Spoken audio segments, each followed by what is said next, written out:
I kind of love spaghetti westerns, but I know there is a lot out there that I haven't discovered yet. And that's really quite exciting, knowing that I've got these classic movies to discover. One that I recently watched and absolutely adored was the-grand-duel, starring Lee Van Cleef as Sheriff Clayton. When we meet this character at the start, he is the typical Lee Van Cleef character, the kind of thing we've seen before. You got a shorthand to that character. He goes to this exceedingly small town and just seems to wander through while there is a host of seeming bandits or gun-wielding people hidden variously around the town. Walking into a saloon, sitting down and just waiting until this man, Philip Vermeer, turns up. Turns out that Philip Vermeer is a wanted man, wanted for shooting the patriarch of a small town when his three brother sons, the Saxons, have overtaken and become even more notorious than their father was at ruling the roost. And Clayton takes Vermeer into custody as best he can. They still have to get by all of these armed assailants outside looking for that bounty money.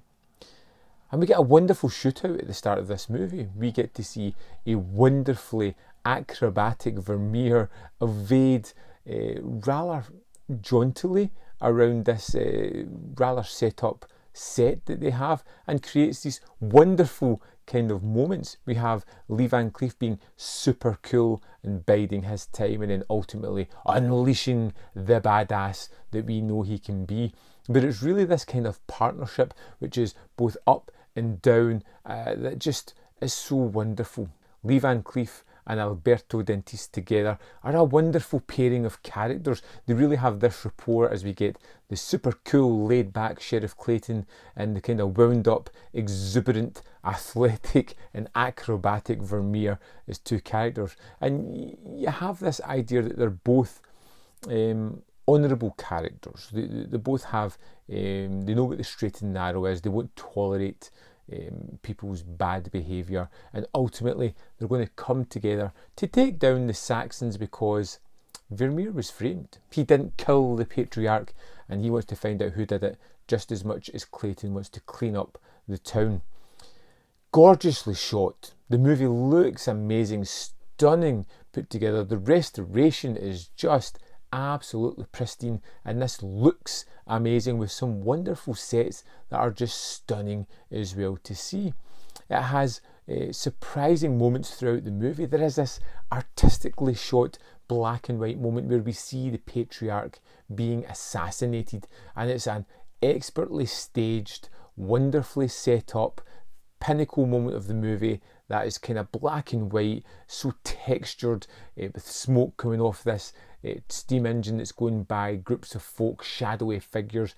They go to that scene several times, allowing us a little bit more information every time, and it is amazing to watch that play out and to get the little bits of information further on down the line.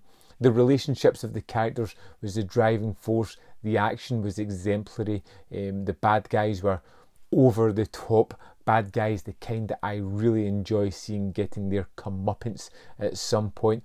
And this movie just had so much going for it. A wonderful score by Morricone as well, which was used in the Kill Bill soundtrack, and it just really elevates the movie. You've got this wonderful cinematography, great characters telling a terrific tale with this wonderful scenery and this beautiful music punctuating it. This was an absolute standout movie for me. I loved every kind of second that it had. Every kind of moment that it had was just delightful and just highly recommended. I watched this in the Arrow player, and I will be picking up the disc for this because this for me was instant classic stuff. I utterly loved it. I'd love to know your thoughts on the-grand-duel. Let me know in the comment box below, and I'll see you next time on Man v Film.